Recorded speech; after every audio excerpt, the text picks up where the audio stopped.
Hello friends, జీవితంలో ఎదగాలి, ఆదర్శంగా ఉండాలి, సంతోషంగా ఉండాలి అనుకునే వాళ్ళు మాత్రమే ఈ వీడియో చూడండి. ఇందులో ముఖ్యంగా ఒక 3 ఉంటాయి. First one, update our skills. So మీరు జాబ్ చేస్తున్నారనుకుందాం. సో మీ ప్రమోషన్ కోసము, మీ కెరీర్ కంటిన్యూ కావడం కోసము డిఫరెంట్ మీరు చేస్తున్న జాబ్కి సంబంధించిన వాటికి అప్డేట్ అవ్వండి. స్కిల్స్ని ఇంప్రూవ్ చేసుకోండి. స్కిల్స్ కనుక ఇంప్రూవ్ కాకపోతే మనం వెనుకబడిపోతాము, ప్రమోషన్స్ రావు. అలాగే బిజినెస్ ఆల్సో, మీరు చేస్తున్న బిజినెస్కి ఇంకా ఏం టెక్నాలజీని అడాప్ట్ చేసుకోవాలా, ఏఐని అడాప్ట్ చేసుకోవాలా, ఇంకేం చేయాలనేది దాని మీద అప్డేట్ కండి. స్కిల్స్ నేర్చుకోండి. ఎంఎస్ఎంఈ దగ్గర నేర్చుకోండి, టీ హబ్ అలా మీకు తెలిసినంత వరకు ట్రై చేయండి. సాధ్యమైనంత ట్రై చేయండి. ఇన్ కేస్ మీరు అప్డేట్ కాలేదనుకోండి, నోకియా ఫోన్ లాగా అయిపోతారు. నోకియా తెలుసుగా, ఒకప్పుడు మార్కెట్ లీడర్, ఇప్పుడు లేదు. Only reason of the update కాకపోవడమే. The first one. And second thing, health insurance. చాలామంది హెల్త్ ఇన్సూరెన్స్ అంటే మాకు డబ్బులు దండగా, మాకు రోగం వస్తుంది అనుకోవద్దు. బట్ మీకు ఇది సంతోషాన్ని ఇస్తుంది. టర్మ్ ఇన్సూరెన్స్ ఆల్సో తక్కువ అమౌంట్లో మీకు ₹1,00,00,000 టర్మ్ ఇన్సూరెన్స్ వస్తుంది. సో ఎందుకంటే టర్మ్ ఇన్సూరెన్స్ అందరికి ఇవ్వరు, బట్ అర్హత ఉన్న వాళ్ళందరూ తీసుకోండి. ఐటీ రిటర్న్స్ ఉన్న వాళ్ళు, తర్వాత సో డిఫరెంట్ ఈ 2 హెల్త్ ఇన్సూరెన్స్, టర్మ్ ఇన్సూరెన్స్ నాకు డబ్బులు దండగా అని అనుకోవద్దు. ఇది మీకు సంతోషాన్ని ఇస్తుంది, మీ మీద డిపెండ్ అయిన కుటుంబానికి భరోసా ఇస్తుంది. ఇక third one, investment.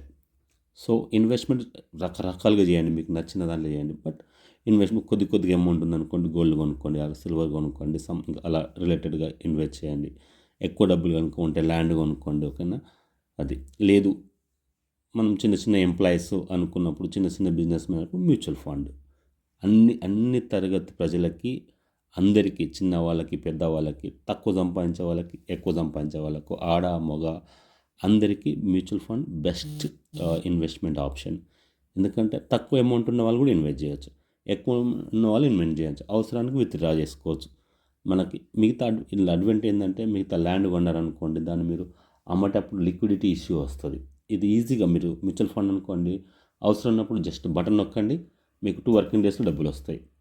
So best option is mutual fund. So mutual fund ఎలా ఎగ్జాంపుల్ చెప్తానండి. ఎంత స్టార్ట్గా ఎర్లీ చేస్తే అంత బెస్ట్. మీ ఇన్వెస్ట్మెంట్ ఎంత ఎర్లీగా స్టార్ట్ చేస్తే అంత, ఎంతో కొంత. రోజుకు ఒక 100 చేయండి, రోజుకు ఒక 50 చేయండి, రోజుకు ఒక ₹3 చేయండి, నెలకు ₹100 చేయండి. You can get the good money. Year example, Gupta అనే పర్సన్ 25 ఏజ్లో 5,000 ఇన్వెస్ట్ చేశారు. ఇది investment only just 21 lakhs. So 5,000 అందరితో పాసిబుల్ అవుతుంది. 2,75 lakhs గెటింగ్. సో ఇంకొక పర్సన్, సక్సెస్ అయిన పర్సన్ లేట్గా, ఒక 10 years లేట్గా మొదలుపెట్టాడు. ముందు ఆయన కంటే ఒక 5,000 ఇంకెక్కువ ఇన్వెస్ట్ చేస్తున్నాడు, 10,000 ఇన్వెస్ట్ చేస్తున్నాడు.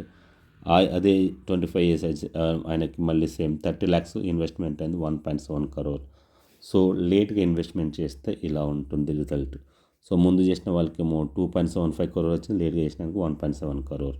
ఇన్వెస్ట్మెంట్ తక్కువ, ప్రాఫిట్ ఎక్కువ ముందు ఎర్లీగా ఇన్వెస్ట్ చేసే వాళ్ళకి. సో డియర్ ఫ్రెండ్స్, మీకు అందుబాటులో ఉన్న ఒక మ్యూచువల్ ఫండ్ ఏజెంట్ను, మీ ఫ్రెండ్స్ కానీ, బంధువులు కానీ ఎవరైనా మ్యూచువల్ ఫండ్ ఏజెంట్ ఉంటే వాళ్ళని అప్రోచ్ కండి, లేదా మీ నియరెస్ట్ బ్యాంక్ సంబంధించిన మ్యూచువల్ ఫండ్ మీరు అప్రోచ్ కండి, ఇన్వెస్ట్ చేయండి.